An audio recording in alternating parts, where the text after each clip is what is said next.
So, Rachel, it's hard to believe that we're already at the final stage. Looking back at your first match of the season, it was against Stirling County.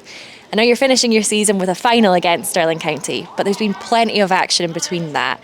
How would you summarise how this season's went so far up to this point? Yeah, look, it's been a fantastic season for us. We're pleased with the progress that we've made over the course of the season. Obviously, coming up against Stirling, first game of the season, we know how strong they can be, was a difficult one. And we went up there and we gave it our best shot. We were obviously rusty, having come back off the back of a good pre-season, but we were a bit rusty. So it was nice for us to be able to get into our stride. We obviously met them last weekend in the last stages of the league. And we know exactly how they like to play, but it gave us an opportunity for us to finalise a few little bits and pieces, try some different combinations, and so we're really, really looking forward to next weekend when we play them again. And outside of those Stirling County games, you've had some really impressive wins this season. Has there been any in particular that have really stood out to you? I think we had a very challenging match against Hillhead Jordan Hill, which finished 14-15 on the pitches over across the road. That was so difficult. We know how good Hills can be, and they'll probably be quite disappointed at ending up in the bottom four. And we know that rivalry between Watsons and Hills is really strong in the cup side of things, and is also really strong in the league. So that's probably a standout game for me. The other one will probably have been that 12-17 win against Cougars away, which was a challenging one as well. Cougars, previous winners of the league, and we know how good they can be, particularly in the wet and cold. That's their kind of forte in terms of how they like to play, and it was a horrible, horrible day. So that's another one that stands out for us, where we had to dig pretty deep, but we're pleased that we came away with the win.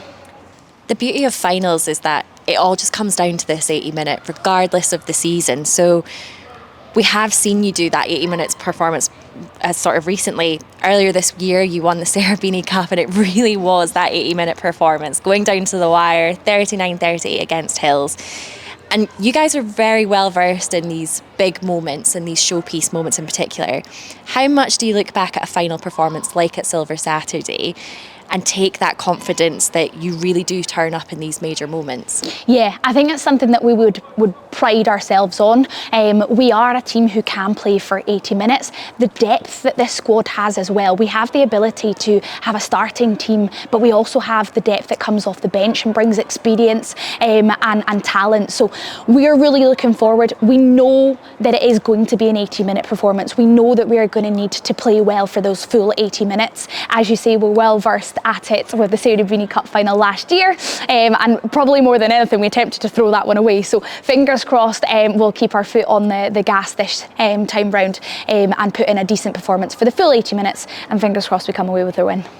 Now, you've been such a central figure to this club, and you were captain obviously for the final in 23 against Stirling County. How much has your leadership style evolved over those sort of 2 years in particular, and over those 2 years as well, looking at it from a club perspective, how much has grown and developed, and what areas in particular? Women's rugby at Watsonians is super, super exciting. We have newly founded our Wildcats, which is our youth section, our under 14s, under 16s girls, who are coming through and providing those extra players that we're needing. We've also just this year created a twos, which has been super exciting. For the first time, a twos 15 in Watsonians colours played against Heriot's twos, another first for their club as well, which just shows us the growth of the game in Scotland, which is super exciting. In terms of me individually, I love this club. I have found a home at this club, and I could not have done it without the support of coaching staff, support players, and my vice captains as well. So the growth that this club has seen since that 2023 final up until now is phenomenal, and I'm super excited to see where we're going to go in the next couple of years that follow. And for those tuning in, potentially on the broadcast for the final, or even rocking up to Bridge Hall Park on the Saturday, Who would you say are the players to watch out for from the Watsonian side? So I would definitely say our 9-10 combination of Emily Love and Hannah Ramsey. They work so well together. They've trained Celtic Challenge and both of them have pulled on Edinburgh strips over the course of the last few seasons, and both are going to be future talents, hopefully pulling on some Scotland shirts. So the pair of them are very exciting. Pair that with Tali Tawaki, who is just coming back from her shoulder operation. We've missed her a lot this season, so I think she'll definitely have a point to prove in that final. So she's another one for me. Fantastic ball carrier, but also really solid in defence. So make sure you keep your eyes on her. And just finally, what would it mean to lift that trophy, not just for the club, but also for you personally as well this season? It would be a fantastic honour to lift that. It would definitely put an end to what has been a brilliant season. We have built and built and built. We've had a lot of changes. We've had a lot of girls involved in Celtic and obviously quite disruptive in terms of our training side of things. Super exciting for them, but it would mean the world. You mentioned the 2023 Cup final where we'd had pretty much an unbeaten season, and then the game that mattered, Stirling just nabbed that win off us. So look, if we were able to do that to them in the nicest way possible, that would be brilliant. And the girls are definitely ready to put in a decent performance, and fingers crossed we do enough to get the win. Firstly, huge congratulations on reaching the Arnold Clark Women's Premiership final. Looking back at Watsonian season, the team have enjoyed an impressive run of wins, particularly against your capital opponents at times as well. How would you summarise how the season has been so far, and have there been any particular standout moments for yourself as well? Well, you've got to say it's gone well, given that we have made a final, and I think we've played some really good rugby along the way, and we've come on a lot since the first game as well, and both in terms of how we're playing and the squad. I mean, that first game, I think we had 6 backs available, so we played with a flanker on the wing who did exceptionally well, but we've come on massively as we've sort of gone on through the season, and I know that you'll ask me about some of the people who have come in who have aided in that as well. And you mentioned some wins against capital opponents, which was always nice. We've got a couple of good rivalries in the city. You got Cougars there that were last year's champions, so that's we've beaten them I think three times now, beaten everybody except Stirling, which is frustrating. Obviously we've got one last chance at it, but I'll be honest and say that it would have been really nice to have beaten them once in the league as well. And just as we're discussing Stirling, they are incredibly familiar opponents to yourselves. Obviously, you've even just faced them in the last match of the regular season there. But from those 3 encounters that you have had, what type of game will you be expecting them to bring to Bridge Hall Park, and how would you be looking to counter that challenge as well?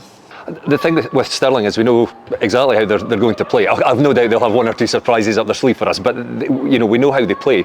The problem is dealing with it. They are very hard to play against. They do absolutely brilliantly.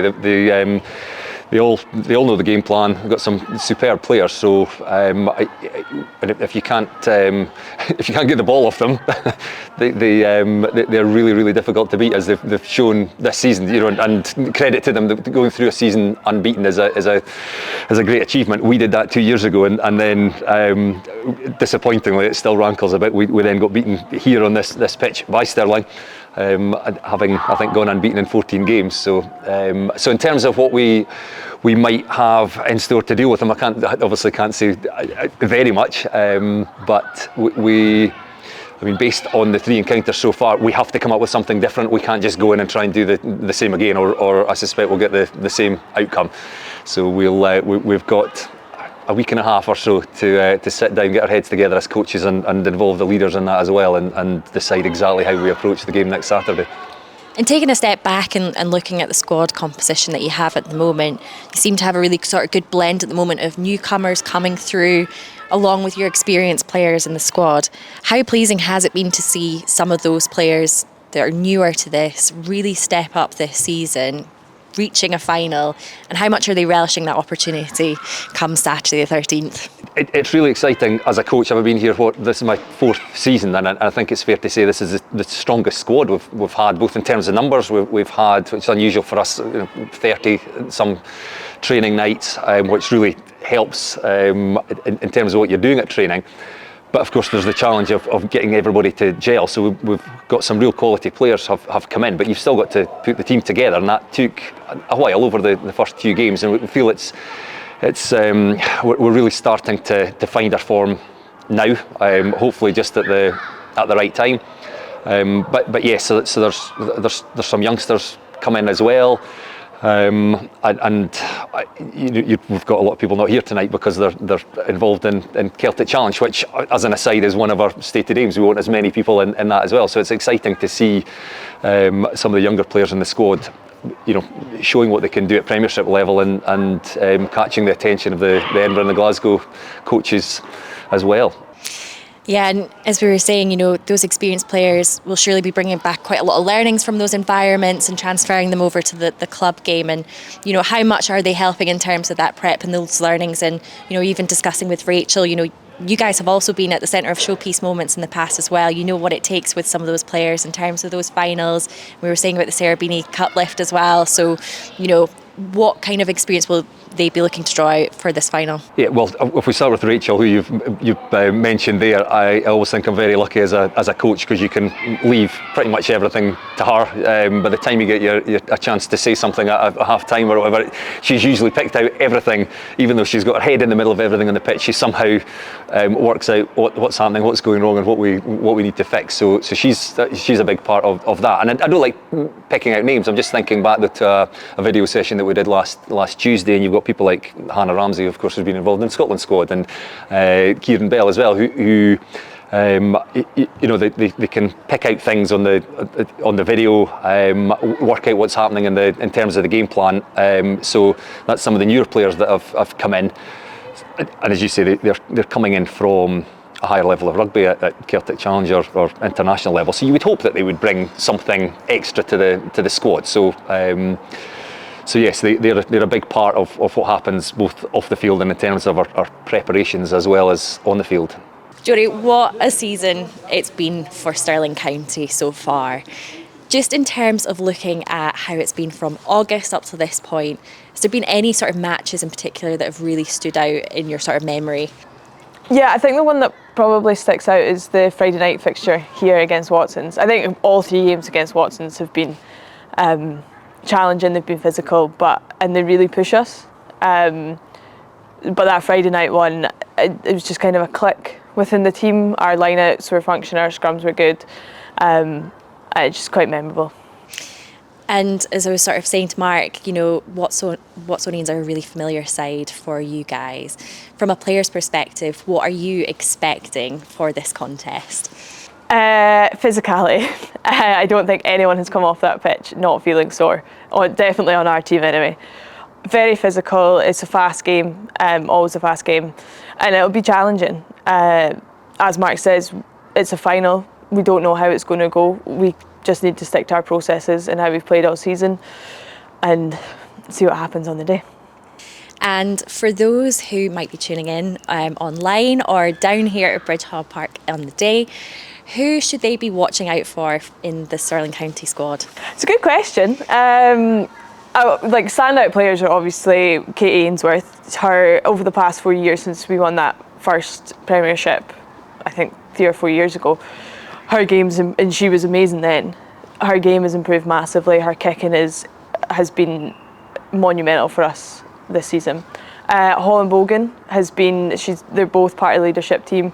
She definitely leads from the front. She carries really well. I think one of the games she scored 5 tries. But then also, I think across the full team, as Mark says, we've had girls come up, we've had Scarlett come up, and as a fullback, she's been phenomenal for us. We've had Brogan Henderson, who's played out of position all season in the centres, and she's been flawless. Her distribution is great, her defence is great. So I think across the board, we've got some really exciting talent. And with those dominant performances, what do you think is behind that recipe for success within the squad? I think just everything's consistent. So we know the processes when we arrive on a game day. We work hard at training and we stick to those processes. We go onto the pitch knowing in each area of the park. What are we going to do? And then on top of that, we've been able to kind of build on that throughout the season and add different elements to our game. Yeah. Getting to play a final in front of a home crowd is special enough, but for you personally to lead out the team, what does this mean to both the club and yourself? I might cry at this one. It's massive. So this is my last season of rugby. And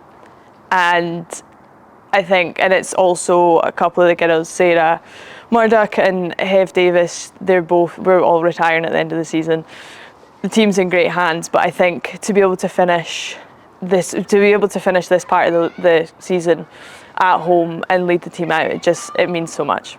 I haven't been here for so long. Mark, firstly, huge congratulations on reaching the Arnold Clark Women's Premiership final.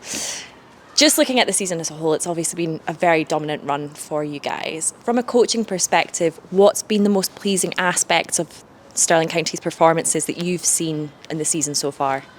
I think the most pleasing aspect is consistency. It's difficult when you keep winning by, certainly at the start of the season, big scores, just keeping the girls' feet in the ground. But I mean, I've obviously been doing my part, but probably didn't really have to do that much because they're pretty level-headed. So just their ability to keep turning up week in, week out and still put in big performances. Also, what's been pleasing this year is our depth of squad.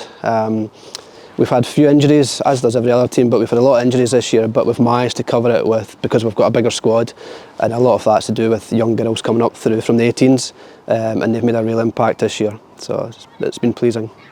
Your first match of the season was against Watsonians. We're going full circle with the finale being against that side as well. They're very familiar opponents to you guys. What sort of game are you anticipating that they'll bring to Bridge Hall Park? We just need to look at the last 3 games we've had against them. Excuse me. Yeah, we've had good victories, but actually quite close games. The scores have, to a certain extent, flattered us. So they bring strength in the forwards, but they've got a really good set of backs as well. If we give them space and they get the ball to the backs, we know they'll punish us. Certainly make life difficult for us. And I anticipate this, or next Saturday, is going to be absolutely no different. It's going to be a titanic struggle, and hopefully we can come out on top again, but it's not a given. It's a cup final, it's a one-off. The previous 3 games mean absolutely nothing. If anything, it probably gives them more motivation. So. Exactly, and on top of that as well, you know, we've seen a real sort of pipeline for progression here at Stirling County in terms of players going on to Celtic Challenge, going on to Scotland Honours, whether that's at age grade or senior level. How proud of that are you as a coaching group as well, just knowing that you're kind of paving this way for women and girls here at Stirling County in particular? The club as a whole are really pleased with how we develop players. We don't actually have a huge pool of players coming to us, but what we do have is some established schools in the area who play rugby, and the club's recently been going out to primary schools, so that for the future that's great. But once they come into the club, they get good coaching all right from S1s or maybe even before, and they progress through. And it certainly as the head coach of the women's team, I'm not afraid to bring up under 18s, and if they're good enough they'll play. Don't care about their age, experience. If they can play and they're better than somebody in the team, they'll get game time. I don't know if other clubs do that, but that's our philosophy. We are more than happy and delighted to bring girls up through, and then obviously seeing them going on to further honours is really pleasing. And it'll be a sense of deja vu because obviously this was the final back in 2023, which you guys succeeded in. In those sort of 2 years since, how much has grown and developed within the club and sort of what in areas in particular as well? Yeah. The only thing I say about the final 2 years ago is Watson's finished top of the league. So hopefully it's not a replica of that whereby they beat us this time. But in terms of the club, we've got a chairman who is really proactive, and for the whole club, you just need to step inside the inside of the club, the barrier, and just see the developments that's taken place. The pitches, not looking the best tonight, there's been loads of rain, but the pitches have been worked on. The club as a whole, we are the men are looking to get into the Premiership. The women have obviously been consistent this year. The youth section's growing. To be honest, if you go right through the club, the last couple of years, and a lot of it is to do with Ryan Fletcher, our president, our chairman. His drive, his enthusiasm is just permeating through the club, and it's really pleasing. And finally, just after all the hard work and the solid performances that we've seen this season, how much would it mean to the club to retain that trophy? Oh, it'd be massive, absolutely massive. Right at the start of the season, that was our goal, that's our aim. And it'd be a huge disappointment if we didn't fulfil that. But we're realistic, it's a game of rugby, it's two teams, two very good teams. Anything can happen on the day. Would it hurt if we'd lost? Of course it would hurt. But we're going into this game fully prepared for a battle, but fully anticipating that we'll come out on top. Yeah, so let's see.